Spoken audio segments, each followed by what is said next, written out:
the programs that said yes. One of the programs that said yes was the Brigham and the BI and BU. And so when I interviewed at in Boston, I came to love the Brigham program, Brigham and Women's. And so they treated me really nicely, and I matched at the Brigham, which was sort of unheard of coming from Rutgers. And so I was at the Brigham for many years. I developed a lot of friends and did really well at the Brigham. And then after residency, was offered a job to work there. And then I've done many jobs in Boston. I sort of became interested in how medicine worked. The reason I chose medicine has always been about social justice for me. It was my recognition of racism. I grew up in a house where my parents were asking big questions at the time. And I remember my dad was a Rastafarian when I was growing up, and he just rejected Western ways. You know, he just said, listen, they're going to teach you many things in school, but they'll never teach you your history. They'll never teach you the truth. They're going to teach you the way they want you to see it. And so always ask questions, always look for alternatives. And so, you know, I sort of, you know, stuck around, and I became interested in medicine because it was my way of saying I wanted to do something that was universal, that could help people of color, impact them personally, and potentially be scaled across many people. And so I became interested in how the hospital worked, and why we do things the way we do it, you know, trying to ferret out the disparities within healthcare, and eventually just got jobs sort of increasing responsibilities, asking these questions. And then years later, to come full circle, I met Peter Slavin, who had worked with me on a big project across partners. And Peter asked me if I would consider coming to the MGH, and I told him the story of not being offered an interview at the MGH 20-something years earlier. And he said to me, well, we won't make that mistake twice. You should come look at this job. And so Peter and I have worked, our CEO, our president and CEO, over the past few years. I've been at the MGH for 4 years, and it's been a great ride. And now we're in the midst of trying to change the world again, you know, between the pandemic that is still going on, and all the new awareness of social justice issues more broadly. I think, and my role in overseeing the Office of Equity and Inclusion here at Mass General, I think we're once again trying to change the world, and I think we are doing some good things about how to do that. But we have a long road ahead, a long journey ahead, and you know, we're optimistic that things will change for the better in the near future. But I've spoken a lot, Tracy. I could speak forever, but I'll stop here and see if there are any questions, and certainly share the panel with my fellow panelists. O'Neill, thank you. That is a story of sheer grit and perseverance. I am looking at the chat box, and I'm not seeing any new questions, but one question I have for you, and I would encourage students to ask your questions. We'll take a few now, and then we can take some after. One of the students asked a question of what encourages you to move forward? You know, what was what kept you going? Yeah, it's an interesting question, a very good question. So you know, like everyone else, you know, we get up and we have a certain spring in our step. That's who I am. You know, I feel motivated. As the day goes on, I can get deflated. I could hear news that goes, "Are you kidding me?" Like that's nuts.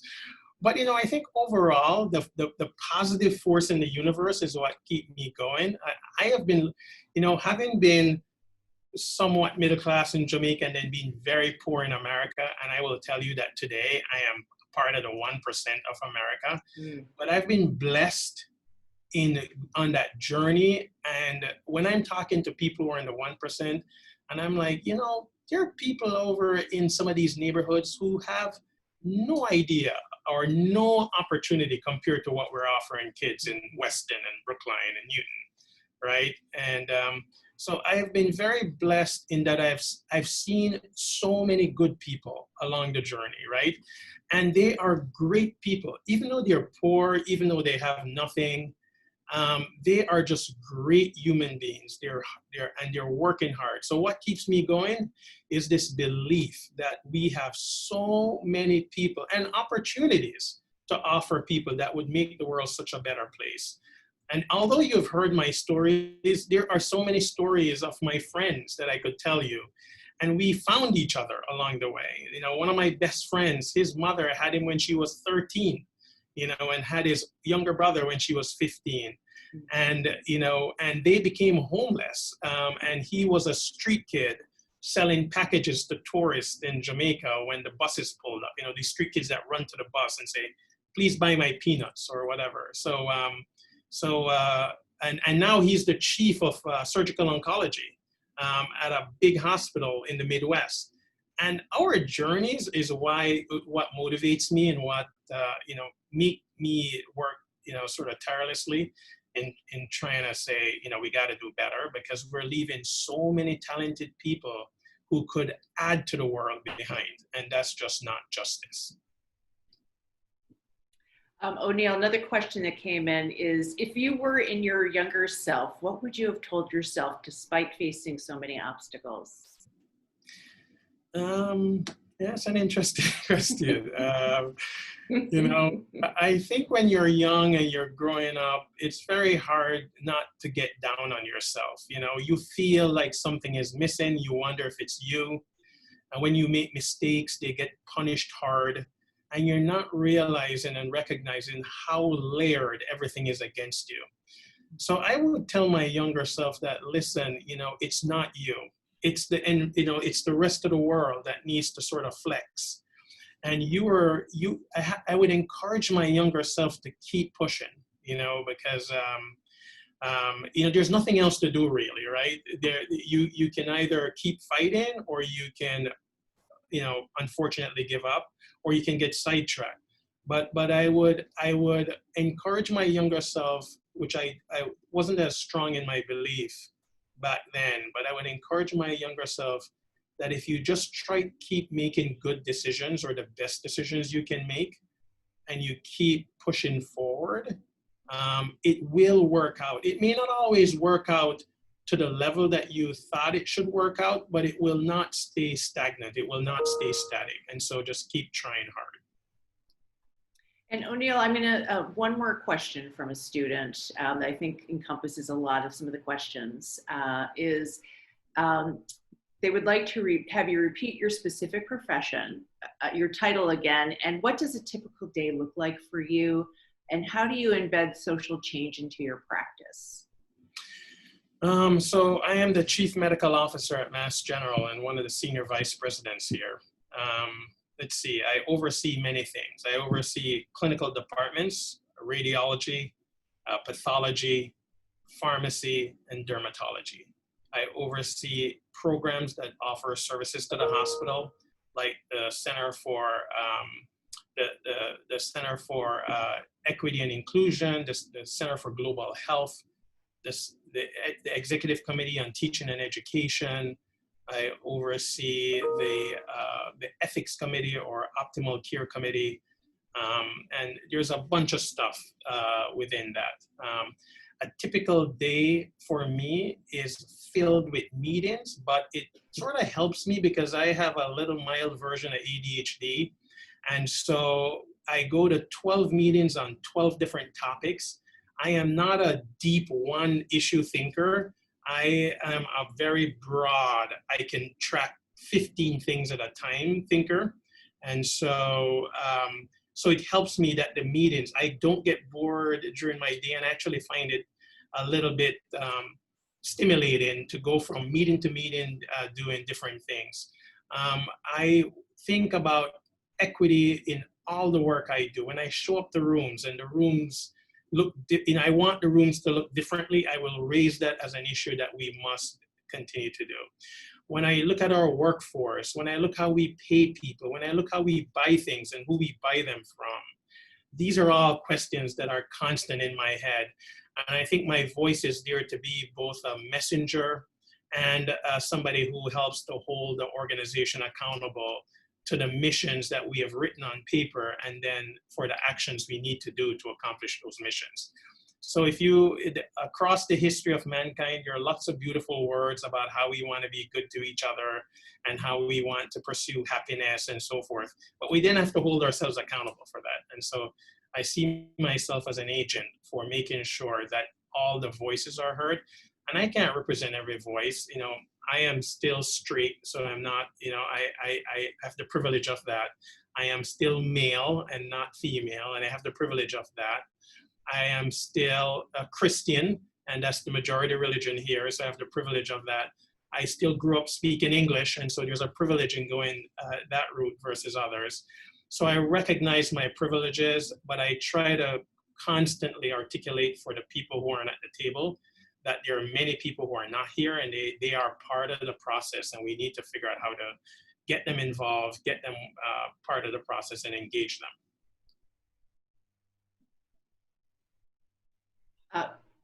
I just want to, O'Neill, thank you so much. I know that you're pressed for time, and I want to introduce the other speakers today. Thanks so much for sharing your story and your insights, and I wish we could take all the questions. So students, be patient. We have 3 other physicians that are here today, but thank you so much for your time today. I'm going to answer some of them in the chat. It looks like I can answer directly. Okay, that's fine. That's fine.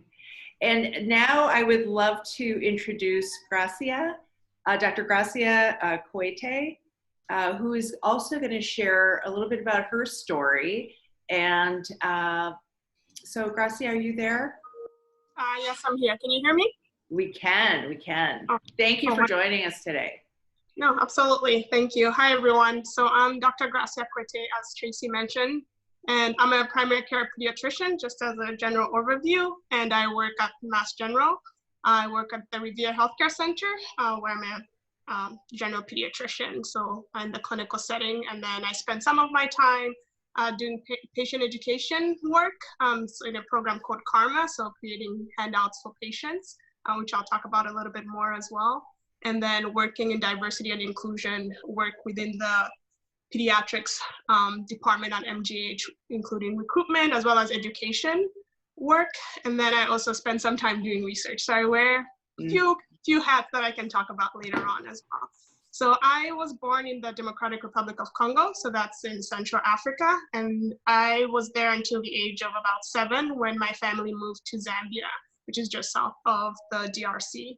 I'm the 4th of 5 children, and my parents sort of originally moved from Congo to Zambia in the setting of a lot of tribalism. My father did not appreciate sort of the work environment that he was in while he was in the Democratic Republic of Congo, and so sort of made that tough decision of relocating his family from like a French-speaking country to an English-speaking country and transitioning in his 30s to a new country. And so from very on, I think I sort of saw it from my father, sort of the sacrifice they always had to provide me and my siblings a better trajectory in life in terms of moving from comfort of having family and the support system to a new community, learning a new language, and putting their children through a different cultural experience. I grew up in Zambia, so we're, I think I'd say again, middle-class family. My father worked to make sure that we all got a really good education, because I think he really felt that that was the way for us to move forward in life. I think in school, I wasn't exactly the best student until maybe the 8th or 9th grade. I think I remember at one point reading Think Big by Dr. Ben Carson and sort of being inspired by his work at that time and his experiences and getting into medicine. And so at that point, I did start working hard in school and had a lot of good support from my teachers and decided I wanted to do pediatrics. I think I look back at some of my school report cards. I'd say she wants to be a pediatrician when she grows up. I enjoyed teaching and explaining things to people, and that's really what I get to do in my job right now as a pediatrician. I really feel that I work with parents for parents to take care of their children. So being able to explain asthma simply in very simple terms, in layman's terms, for parents to take care of their children and notice when their child is sick. So that's part of the joy of the work that I do currently, is a lot of the teaching. So at the age of 18, I graduated from high school in Zambia, which was a different system where we did like the Cambridge system, which is the British system, because Zambia was a British colony. And then I applied to college in the US. My 3 older siblings had to come to the US for schooling, which again was a huge sacrifice that my parents were making to provide a different trajectory of education for their children. So I think growing up, in retrospect, looking back, I think my parents never got a lot of flashy things. And I think looking back, a lot of their investment, their prized possessions were their children, and the investment that we're putting in our education over time. So I came to the US for college. I went to the University of Nebraska in Omaha, Nebraska. My older siblings had gone there as well, which was a great support system for them to walk me through what a credit hour is and how to sign up for classes and take courses and decide on your major. And definitely it was a real culture shock in coming to the United States for school. As you can imagine, I grew up in a setting where everyone was pretty homogeneously looked like me. Race was not ever an issue that I had to think about as much as it became apparent when I came to the United States. I think my teachers looked like me, my classmates looked like me. It never occurred to me that I was different. Of course it did, in the sense that even going from the Democratic Republic of Congo to Zambia, you would always be kind of labeled as a foreigner. And so xenophobia and tribalism are all sort of embedded in some of the ways that human beings try to make other people feel different and like outsiders. And so I was aware of those things, but I think and racism was something that was sort of new in my late teens. So I was pre-med during college and always wanted to do medicine. And I think there were some advisors who were like, oh, I don't know if medicine is the right way to go, especially being an international student, in terms of applying for medical schools. There's certain medical schools that you cannot apply to because of their uptake of international students and the funding that they can provide in terms of supporting your schooling. However, I think I did surround myself with other people who were pre-med or pre-pharmacy and who were international students, and created community. And it was really nice to have people to talk to about the process of applying and how they had gone through that. And so I think one thing that I continue to learn is the ability to build community, find people who've kind of gone through the process that you would like to go down the same route as them. And so being able to make those connections so that you can find those encouraging stories when other people might tell you that you're not able to pursue a certain path. And so I stayed on the track of being pre-med and applied to medical school. And I interviewed actually at 2 places because the way it works is that you can only, as an international student, you can only apply to certain schools that interview international students. And in retrospect, it was sort of like a blessing in disguise, because then it limits how many schools you have to apply to. But I interviewed at 2 places, WashU in St. Louis, and then the Mayo Clinic in Rochester, Minnesota. My brother had been going through some health issues, and so had gone to the Mayo Clinic for his care, and that's kind of how I started researching the school and interviewed there. And I still remember my interview there because it was coming up to the week of finals, and they invited me for an interview a week before the interview date. And I remember telling my friend, I said, I can't fly to Minnesota, it's December, I don't have enough, I don't think I can pay for a flight to go there. And my parents always supported me in terms of finances in school, but I think when you're applying to medical school, you might not be aware of the costs involved in applying to medical school, especially with me going through the process as the first one in my family going to medical school in the United States. And so I think, first generation going through that process. So I think that some costs would come up pretty quickly. And so I was like, oh, I don't know how to tell my dad. I need to like get a ticket within this amount of time, and I need to stay in Minnesota for this interview. And my friend was like, you have to go for this interview. You cannot cancel this interview. And so at the time, my young brother was also going to college with me. So we decided to make it a road trip. So we rented a car and drove to Minnesota in December, which luckily it was not snowing. It was my first road trip across states. And so we went from Omaha, Nebraska to Minnesota. It's a 6-hour drive. And when he accompanied me and I went for the interview, and a week later, after the interview, I got my acceptance letter. And so that was really, again, another sign of sometimes part of life is perseverance when you do get the opportunity in front of you. And I remember even my interview day, some of the discussions were just like, oh, you drove all the way for this interview and made these plans within a couple moments. And so then I went to medical school at Mayo for 4 years, which was a great learning experience. And then I came to Mass General for my residency training in pediatrics. And then I stayed to work as a primary care pediatrician and wear other hats.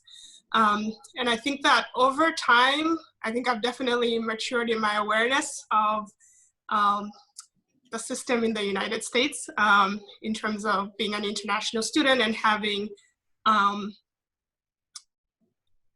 not grown up in this country and having to learn some of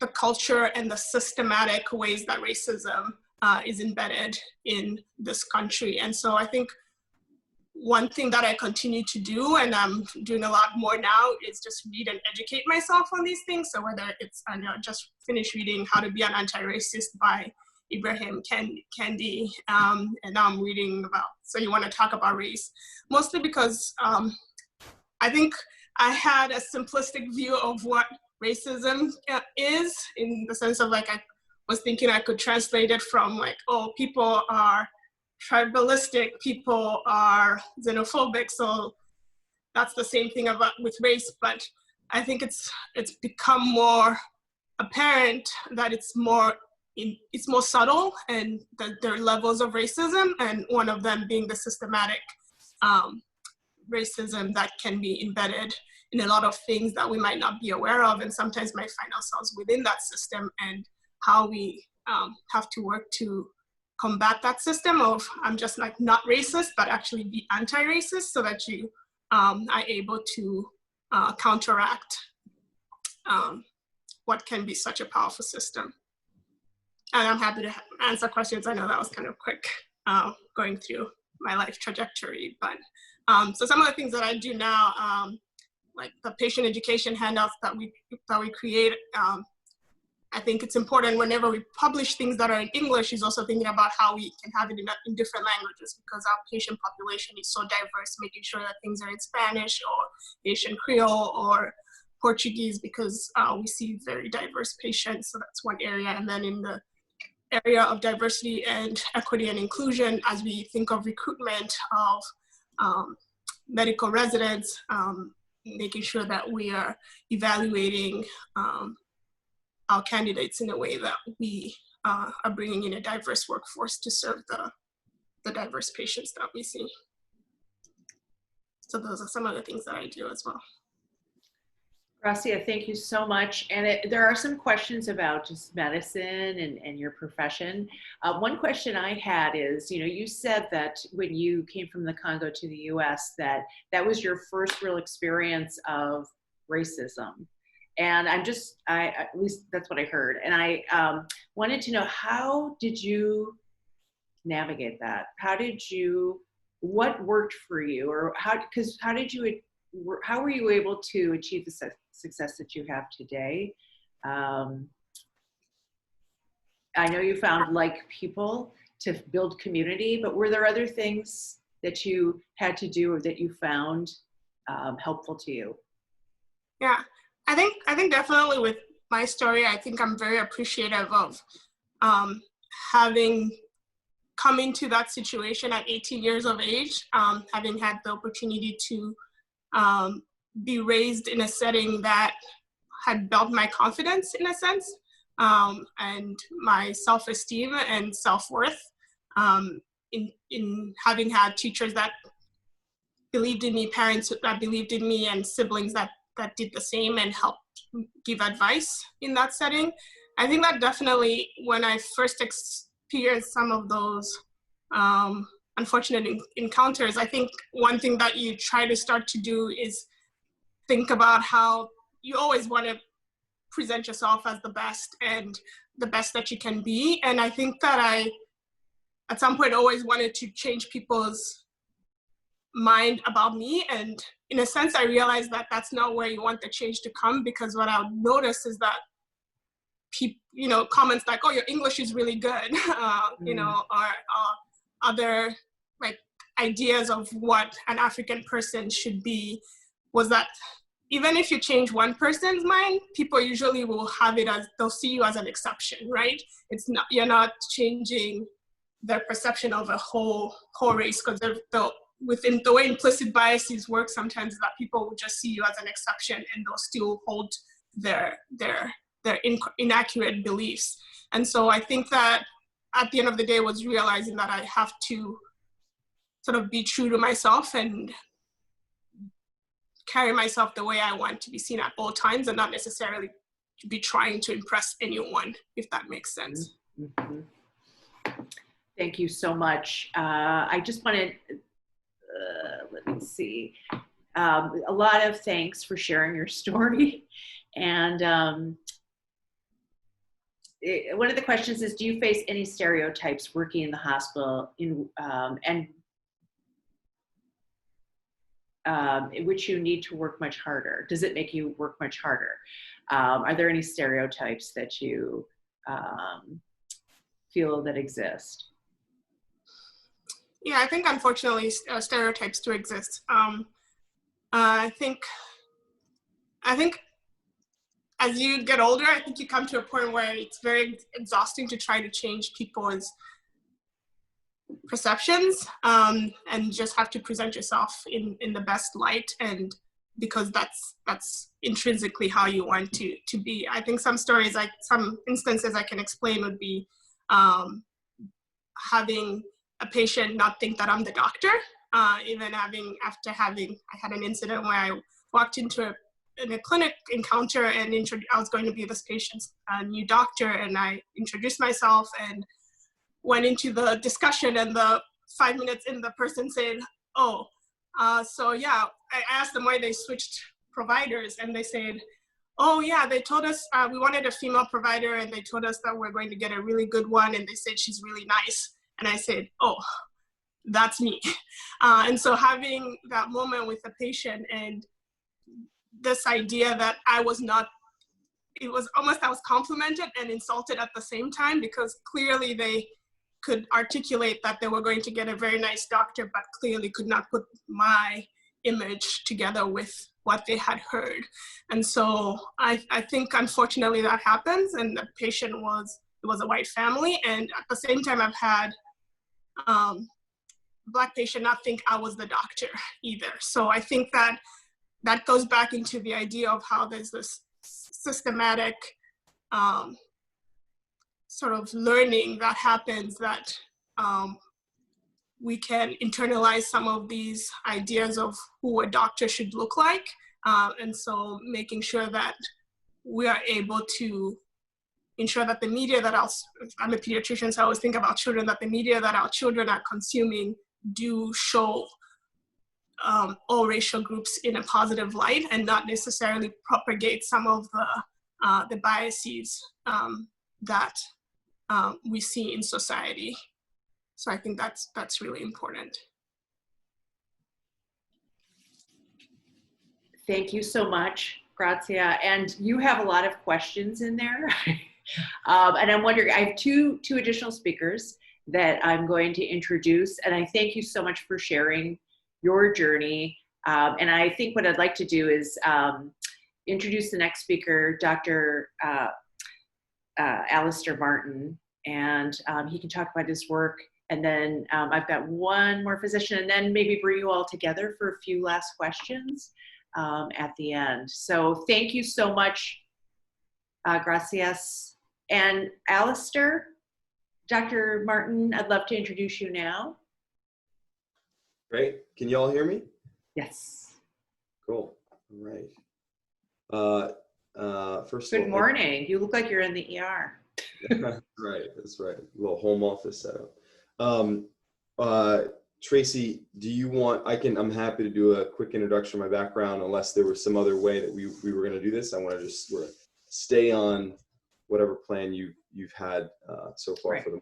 So the plan is I've had each panelist share a little bit about their background and key events or people that shape their lives and your path to becoming a doctor.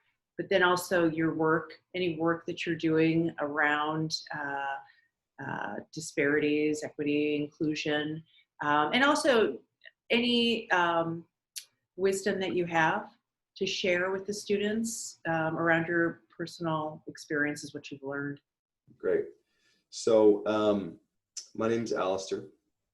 I'm an ER physician here at Mass General Hospital, and I teach at the medical school at a center called the Center for Social Justice here. My story of how I came to be in this position is a winding one, and quite frankly, no other place than in this country is a story like mine possible. What you'll notice in it is that it contains both the hope in America and also the desperate circumstances that many of us who grew up on the outskirts of hope in communities like mine, majority minority communities, often feel. So let me take you back to senior year of high school. It's my first month of my last year of high school. I was about the age of many of you all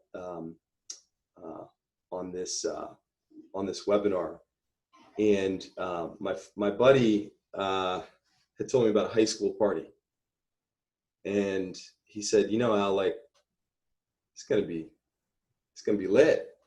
We should roll out there sometime soon." And so I went over to his place, and we were gonna head out, and we got a text message from an acquaintance of ours in high school, someone who we're not really close friends with, but he asked, "Hey, can I go with you guys to the high school party?" We're like, "All right, whatever." So he wanted to sort of follow us there. He said he didn't know how to get there, so we ended up getting there about 10 or 15 minutes later. And when we got there, we realized that something was off. We saw on the front lawn a group of what were effectively men, right, in their 20s and 30s, who were sitting on the front lawn and laughing, and they were drunk, and they were being loud, and the rest of the high school students were off in the corner of the porch, sort of being quiet, and folks were not saying much, and sort of all energy and attention was focused on these dudes who were out front. And it was relatively clear to me that as we were walking up to the front lawn, that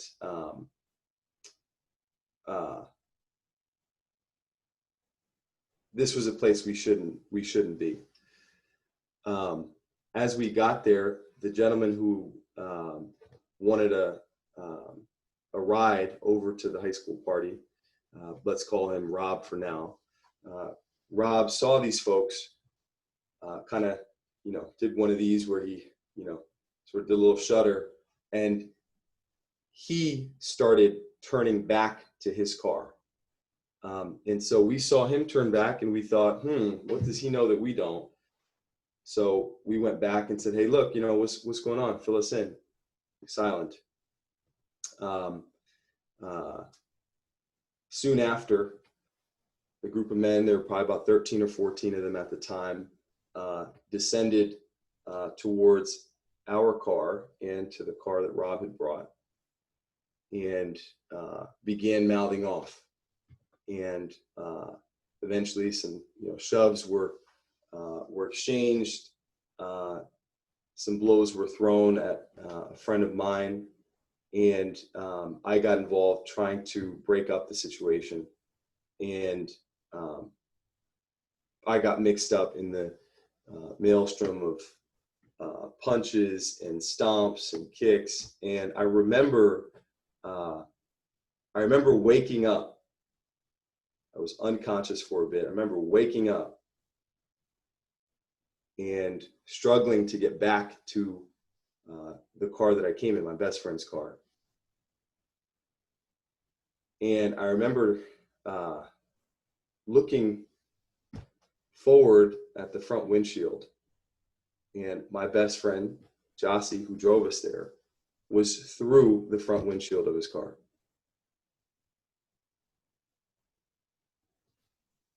My other best friend was lying next to the car in a pool of his own blood. I remember trying to get into the car because I saw them coming. The dudes were coming back because they saw me getting up. And I remember trying to open the car door, and the door was locked. And who was in the car with the car door locked? Rob, the person who trailed us. He had gone to our car and sort of locked himself in to protect himself. And I remember knocking on the door, thinking it was a mistake. Hey, can you open the door? They're coming back. And he said no. And the next thing I remember is waking up in the hospital. They broke both my wrists, broke my facial bone, broke my friend's jaw. And the worst part about it was obviously it was physically shattering for me, but I think mentally and psychologically, I think it was also pretty shattering. When I went back to school, I grew up in a majority minority town, poor community in Jersey, where the graduation rate is about 65%, meaning 30+% of the people drop out. I remember going back to school with my head wraps on because it looked like I'd been drugged by a 18-wheeler for like 2 miles. My face had all road rash, and I had 2 casts on. And I remember them telling me, sorry, you're not allowed back here. My school had a zero tolerance policy for gang activity. They thought that because I was involved in this fight, that I was part of a gang. It turned out that those men weren't just there to enjoy a high school party. After all, they were actually blood gang members from a neighboring town. They were looking for Rob. I was a casualty. I was a bystander. And now my school was telling me that I couldn't go back to that school and that I was expelled. I went to the worst school in the county, so there was no other place to go. I remember my mom and I trying desperately to get into different high schools. And remember one of them in particular, the superintendent or the principal of the school looking at me. It was an all-white high school. I remember he looking at me and my mom, and he's like, I'm sorry, I just don't think you'll fit in here. And so for the next 6 months, I had no plan, no direction. I was a high school dropout. I was trying to heal. I was also very angry and very rageful that this had happened. My plan before that was to become my stepdad was a manager at Rite Aid. And so my plan before this happened that night was to become an assistant manager with him eventually at Rite Aid. And I remember thinking back to like, man, like this is gonna mess the money up. Like I'm not gonna be able to start, work. And And I think that had it not been for the decision that my mom made and some of my mentors made, and that I ultimately saw as the path forward, I don't think I would be here right now. My mom took the biggest gamble of her entire life, and she knew that I was very mad and very angry at what these dudes had done to me. And I was a 3rd-degree black belt in Taekwondo, so that means that I was full of confidence and arrogance and probably would have gotten myself killed. But I was looking for these folks, and because I wanted payback. And that's how young black men in our communities die and don't make it. And so she took me out of that situation. She took a loan out for $30,000, and she sent me to a place called the Bollettieri Tennis Academy. I don't know if folks are tennis fans or aware of tennis, but Bollettieri Tennis Academy is where Serena and Venus Williams were sent when they were young girls after they left Compton. And they played there with a guy named Nick Bollettieri, who was their coach, and got better and better and better. And eventually, obviously, you guys know the rest, became pros. So I went there as a high school dropout in my senior year from a poor town in New Jersey. And over the course of the first couple of days, guys, I was so bad. This is the kind of place where you play 12 hours a day. And I was so bad that you are matched. You get put into a group that's based on your skill level. And I was so bad at the time that I was matched with the girls 12s division. So these are, young girls who are great tennis players, but also like a third of my body weight. And eventually played every single day. And for me, I began to see the beginning of a doorway crack open, that if I could commit myself to the daily practice of giving my all to tennis, which is, by the way, a sport that I got into because my 8th grade math teacher gave me a job as a janitor at a tennis court. And so I fell in love with tennis in 8th grade. I began to realize that if I committed myself and if I tried hard and if I gave it my all, then maybe there would be an opportunity for me to, I didn't know what the end goal of it was, but I knew that this was a way to not only search out my own feelings, to work out my own rage and my own anger, and to externalize a lot of that. But also, I think that there was this sort of like glimmering beacon of hope for the Harry Potter fans. It's like the snitch. I don't know if you guys remember that, but the gold flying, thing that Harry Potter has to grab. So for me, it was like, if I just play well enough and eventually get good enough, I can get into college and get recruited to play tennis. And after about 5 months of playing, finally started in the girls 12s division, and every single day I played like my life depended on it, because I felt like it did. I eventually got recruited to Rutgers to play college tennis. I remember the first conversation I had with my 2B coach, who was a recruiter at the time. He said, "We'd love to have you back at the Rutgers, with the Rutgers team, because you're a Jersey guy." And I said, "Yeah, I'd love to do that. There's just one problem. I don't have a high school diploma." And he said, "Don't worry about it. We'll figure out how to get it done." And so I ended up getting my GED and starting at Rutgers in the fall. And I remember feeling the overwhelming sense of I think unpreparedness is the wrong word. Dread that I was not up to the opportunity that I had just been given. This feeling of impending disappointment that I had worked this hard to get to Rutgers and really did not know the first thing about how to study, how to take a midterm, how to do problem sets. I went to a high school where basically you could leave at any point, at any period during the day, and you're probably doing the teacher a favor. So I think that the challenge of me doing well in college without the skill set and the background of a good high school education, I think was incredibly difficult for me to overcome initially. But then I stopped sort of worrying about the sort of what ifs, and I started sort of internalizing the question that I'll ask all of you. If you only remember this one thing from this talk, I want you to remember this. I asked myself an important question. What would I do if I knew I could not fail? I'll say it again. What would I do if I knew I could not fail?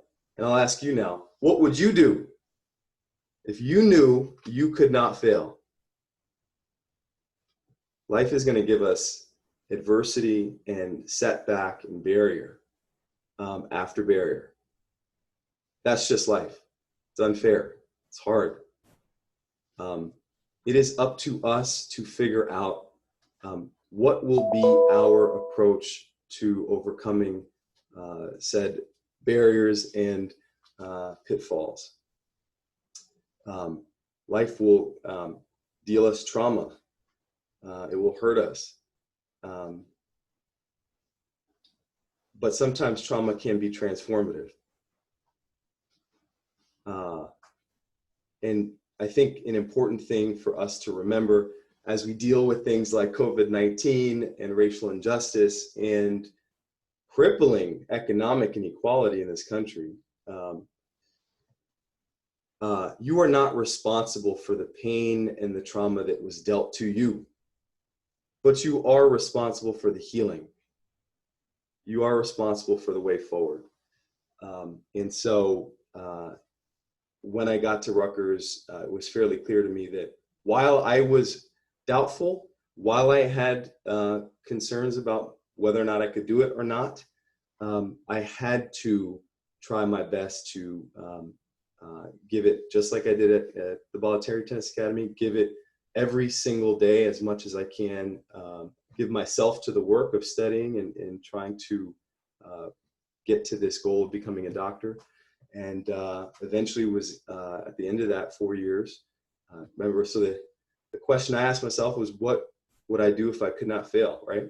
So on the back of my phone in college, I put a symbol, a logo, and the logo is the Harvard seal for Harvard University. And I did that on freshman year.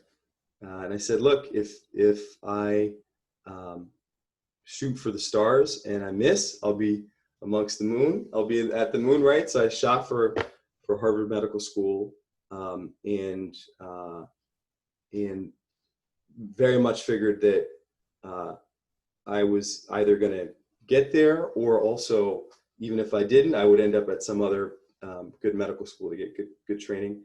And at the end of 4 years, I made it to Harvard Medical School and was accepted.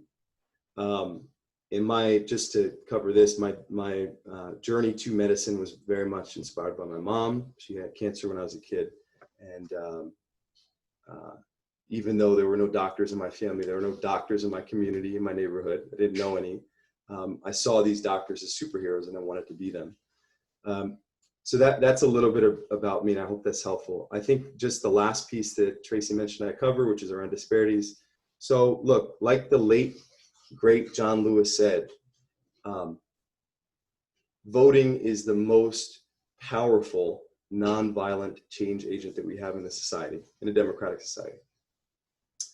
And if we are going to change anything in this country, from the unfair criminal justice system to a crushingly unequal healthcare system, to economic inequality, to racial and healthcare disparities, if we're going to change any of those things, it doesn't happen with a tweet. It doesn't happen with Instagram live story posts. It doesn't happen on TikTok. It happens at the ballot box.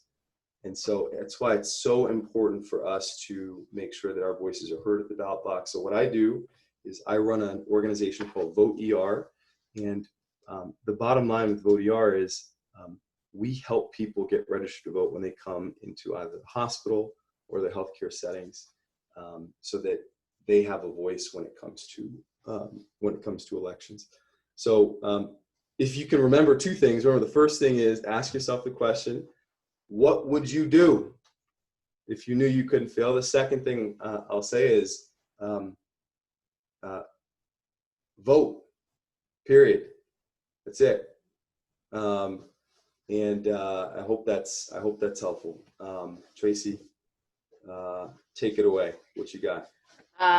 You know, I have to say, Alistair, your storytelling is amazing.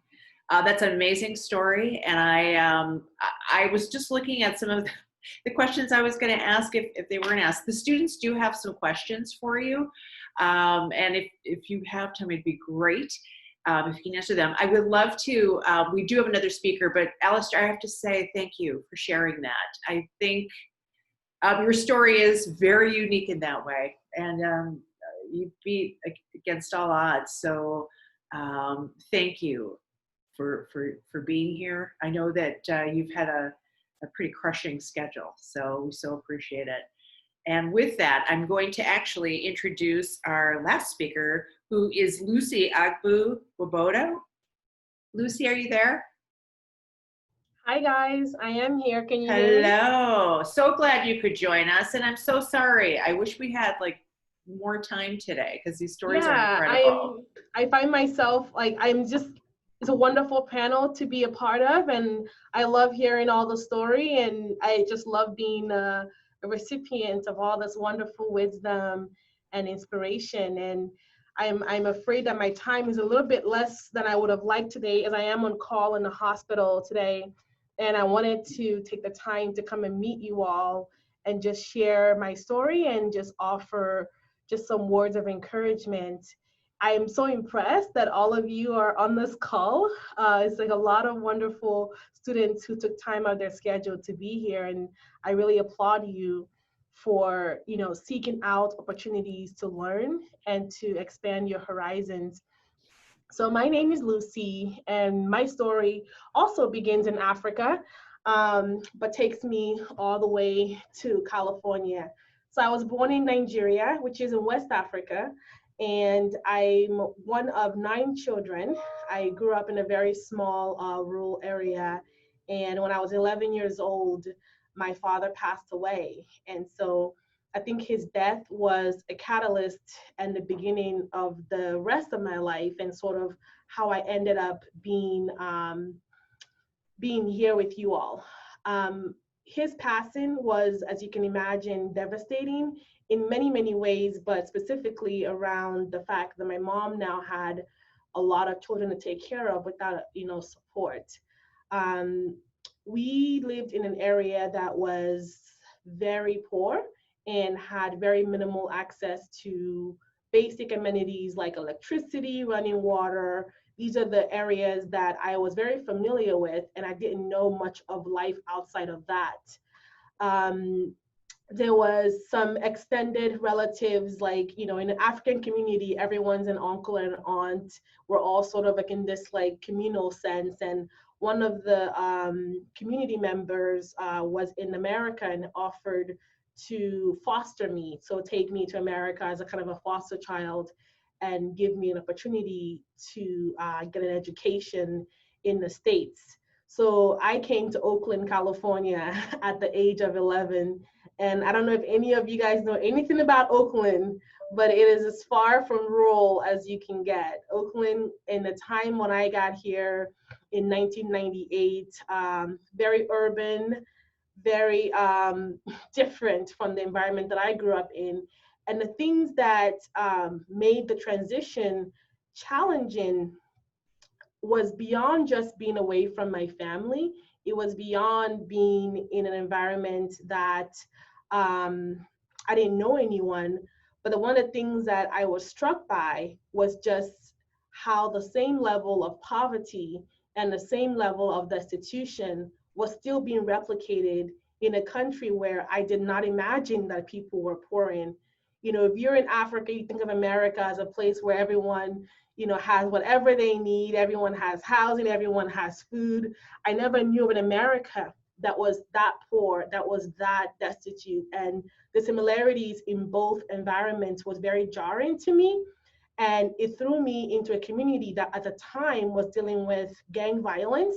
So like Alistair sort of mentioned in his story, my hood in Oakland was ripe with gang violence, drug activities. We were at the apex of the crack epidemic at the time.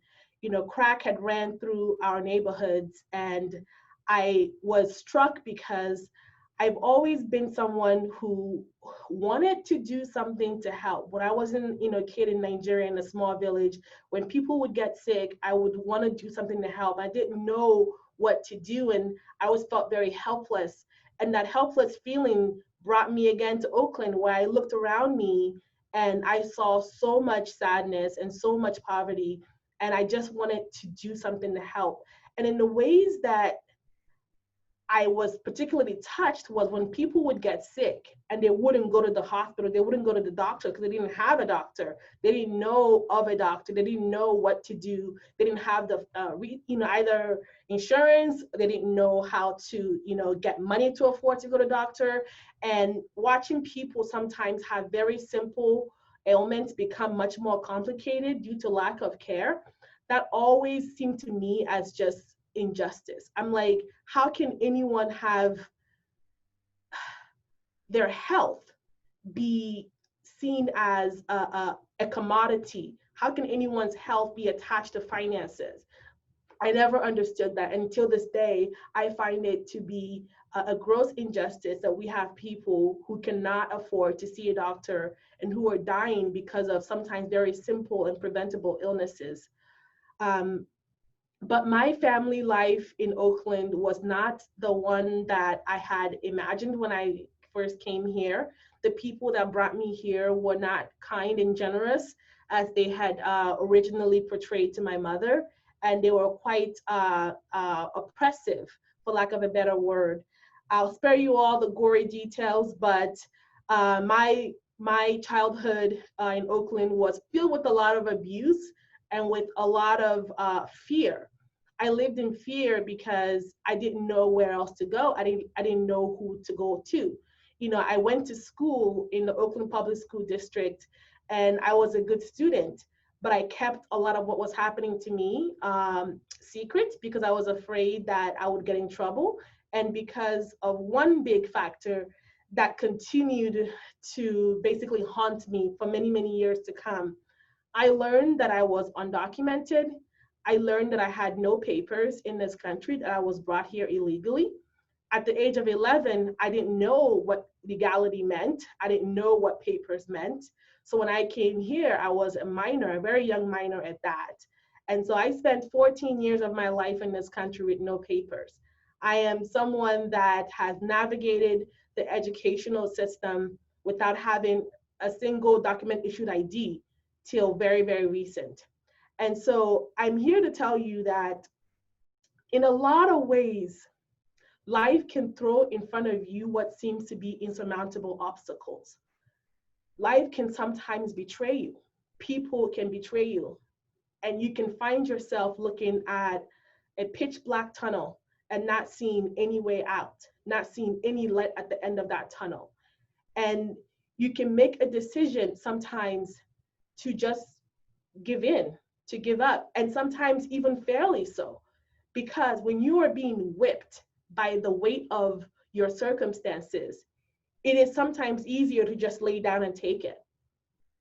But the one thing that kept driving me, that I give a lot of credit to, was that those formative years I spent with my parents, who loved me, who made me feel like I mattered, and that I was someone worth dignity, and that I was worth caring for, and who sort of infused in me at an early age the idea of giving back, the idea of legacy, and being able to leave something behind. My father always taught us, like, no matter how little you have, you can give and support others. And I always wanted to do that. And I didn't want to let the noise around me in my new environment, the noise that I was nothing, the noise that I was an animal, take over the noise of what that foundation that I grew up, how strong that was for me. So I ran away from home at a young age. I became homeless for many, many years. And along the way, I found amazing people. Some of them were my teachers in school who later on ran into me. Some of them were people who I met along the way who helped me, firstly, get back into school because I didn't have any papers. And so applying to college with no papers is, at the time, 2001, 2002, we didn't have DACA, which is the Deferred Action for Childhood Arrival, which allows you to apply to school now. We didn't have that. And so I was able to use my high school transcripts, which were really good. I finished high school at the age of 14. And I used my high school transcript to start college. And I finished college when I was 19 years old. And I was done with college with this fancy degree, neurobiology major and a chemistry minor. And I had no way of going to medical school, despite being pre-med, because I have no papers. So I couldn't even work at McDonald's because I had no papers. So having an education meant nothing if I couldn't use it. And once again, I felt this sense of helplessness. And so I thought to myself, well, one thing I do want to do is give back using healthcare as an avenue to do that. I began volunteering at a hospital called Highland Hospital in Oakland, California. Highland was our safety net hospital. It's where everyone goes who don't have anywhere else to go. If you're poor, if you're broke, if you have nowhere else to go, you come to Highland. It's a really, really busy place, and they could always use free labor. No one can turn down volunteers. So I began volunteering in the emergency room there. And while I was there, I met a mentor who was at the time the chairman of surgery at University of California, San Francisco, UCSF. He wanted me to come and observe surgeries with him in the OR because I was so dedicated in the ER, and I guess word got around. And I got to be in the OR with him in the operating room. I got to put on all the different gears and the mask and, wash up. And it was really nice to be in the in the OR. And for me, seeing surgery, seeing how people who didn't have a whole lot in life get treated with such amazing care, seeing how hard the team worked, and seeing the fact that I was being exposed to something that if I wanted to go to medical school ultimately would really help me. But because I couldn't go to medical school, I proposed this idea to the team, to the department, to start a pre-health program where those who are volunteers in this hospital can get a 1-year-long internship, to be in the operating room for a year, to get to observe surgery, to get to be part of the medical team. And then I would then create a curriculum focused on helping them get into medical school. So I learned everything I could learn about how to be a doctor. And I created this curriculum and I used it to help other people get into medical school. This program started in 2008. At the time I had 10 students, and now 12 years later, I've had 150 students go through that program who are now either doctors, nurses, pharmacists, dental students all around the country. It was a pre-health, so you just had to want to go into healthcare. It doesn't matter if you want to be a doctor or not. And I was using that as my platform to help others because I knew that I couldn't go to medical school.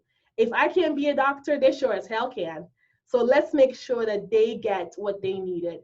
And so I spent many years doing that work. And in 2012, 2013, President Obama created the Deferred Action for Childhood Arrival, which allowed me for the first time to apply to medical school. after being out of college since I was 19 years old. And so I applied to medical school, went to University of California, Davis, which is in Northern California, went there for medical school and was on a path actually for neurosurgery. And I got a grant after the process that you do to get into residency. I had the offer and I thought, I'll take a year and do this, big NIH grant for a year. And during that year, I had a time to really reflect and process what I wanted to do with my career. And a lot of the advocacy work I was doing as it relates to helping others get into medical school, as it related to community engagement. I worked at a student-run clinic that I helped create. I also created a pipeline program for K through 12, as I called it. So we had as young as 5-year-old kids to as old as second year of community college kids in this program. And they were exposed to different healthcare providers. They would come to our medical school campus, work with us for a series of Saturday academies. And all this work I was doing was more than just the clinical work as you think of a doctor. And I thought to myself, I need a specialty that's going to allow me to do all these different things while also practicing medicine. And neurosurgery is amazing. It's a great, great specialty, but it is very all-encompassing in that all you can and all you should do is operate and make sure that you are a great surgeon. There's not a whole lot of room for a lot of advocacy work. Some people manage to do it, but it's not as embedded in the career. So I came back and applied for psychiatry, which I thought was a traditional specialty in which the idea of social justice and the idea that the person in front of you is more than just a diagnosis was really already embedded in that. And so I applied and I came to Mass General. I'm here now at the MGH McLean program in my 3rd year of psychiatry. And I'm still doing a lot of the work that I started back in Oakland. So I'm part of the Center for Diversity and Inclusion. We have a resident and fellows committee, and I'm the vice chair-elect this year. And part of the work that I am really passionate about is mentorship across all different levels. We have to expose our young people from all backgrounds to what careers in healthcare and the sciences can look like. I never met a doctor myself personally till I was much, much older than I should even admit on this call. I had my first doctor's appointment at 21 years old. I was born in a hut, y'all. So I wasn't even born in a hospital. So that shit passed me by at that point. But I was always very healthy. So I never had to go to meet a doctor till I was 21 years old. I needed some immunization shots to work in the hospital. So I went to a free clinic and met my actual first doctor. So we need to change that because you can't be what you can't see. So I'm really, really passionate about that. And I'm passionate about all of us knowing that there is embedded in each of us a strength and a power that no one can ever take from you, right? You may be in an environment right now where people are telling you how far you can or cannot go, where people are trying to define your journey for you and tell you this is your limitations. Don't let them. Don't let anyone tell you what you can achieve in this life. And use your passions, whatever it might be. It doesn't have to be healthcare, it doesn't have to be sciences. Use your passion and find a way to touch this world that we're in. We are living in unprecedented times. We are living in a world that nobody has ever imagined before. COVID-19 is a pandemic that's going to affect generations to come. We are all going to be asked upon to come up and step up to fight back. And the fact is that the generations that is in your generation actually are the ones who are the most equipped, because you guys are not going to take the status quo. You're not going to just say, oh, that's how things are run. Thank you very much. You're going to say why. You're going to say, let's change things. You're going to push back against the structures that try to oppress people. And I encourage you all to always fight for what you believe in, to stand up for justice. And like Dr. Martin, Alistair Martin mentioned before, John Lewis, who just left us, he's a perfect inspiration for me, and I hope for all of you, in what someone at the age of 17 can start doing, what someone can lead a life, He was 80 when he died. Decades of dedication to the fact that there is goodness that has to be fought for. We cannot let others steal from us our democracy, our justice for everyone, and equality. And no matter what you look like, no matter what your background is, you deserve what everybody else has. No one deserves to oppress you. No one deserves to put you down. And you can help fight for others who may not have the same voice. And I want to leave you with a couple of sentences from John Lewis, who published his last op-ed on July 30th, the day of his funeral. I've reread this so many times in the last few weeks because I've had some tough days in the hospital where my spirit was being beat down, and I had to just remind myself again about what his words were saying so I can keep fighting, because we all still need those inspirations. So in his words, I want to just give you some thoughts from him, and I'll leave you with that because he says it better than I could ever say it. And I'm so grateful to have someone like that leave us some guideline on how to go about fighting for justice. And so these are two paragraphs that I want to read for you. And it's in the middle of his op-ed, so I'm coming out of context a little bit. So he says, like so many young people today, I was searching for a way out, or some might say a way in. And then I heard the voice of Dr. King on an old radio. He was talking about the philosophy and discipline of nonviolence. He said we are all complicit when we tolerate injustice. He said it is not enough to say it will get better by and by. He said each of us has a moral obligation to stand up, and speak out. When you see something that is not right, you must say something. You must do something. Democracy is not a state. It is an act, and each generation must do its part to help build trust, to help build what we call the beloved community, a nation and world society at peace with itself. You must also study and learn the lessons of history, because humanity has been involved in this soul-wrenching existential struggle for a very long time. People on every continent have stood in your shoes through decades and centuries before you. The truth does not change, and that is why the answers worked out long ago can help you find solutions to the challenges of our time. Continue to build union between movements stretching across the globe, because we must put away our willingness to profit from the exploitation of others. When historians pick up their pens to write the story of the 21st century, let them say that it was your generation who laid down the heavy burdens of hate at last, and that peace finally triumphed over violence, aggression, and war. So I say to you, walk with the wind, brothers and sisters, and let the spirit of peace and the power of everlasting love be your guide. Thank you very much. Lucy, you were the right person to end this. This was just a beautiful finish to a workshop. I'm sorry that I know you've had a really crazy schedule. And so thanks so much for joining us. Thank you for sharing your story and your passion for this work. There are words of inspiration. I hope you're looking at the chat. You've inspired many students today who are on this call.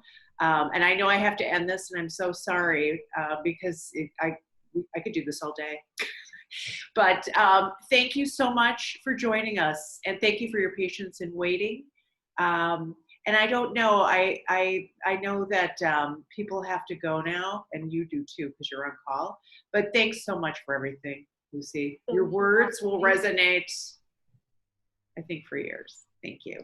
Thank you all. Good to see you, Gracia, my dear friend. Good to see you. Thank you. Good to see you, Lucy. And this is how we talk about community. I love Lucy. Thank you. I'm glad I could bring you together today. I know we need to hang out like in a COVID, in this new COVID. Masks on, yeah, absolutely. But thank you all so much. I do have to run, but thank you to all the people in the webinar and all the students. You guys really are inspiring to me, and please continue this work of justice always. Thank you. Thanks so much. Thanks, everyone. This concludes the workshop today. Thank you so much. Bye-bye.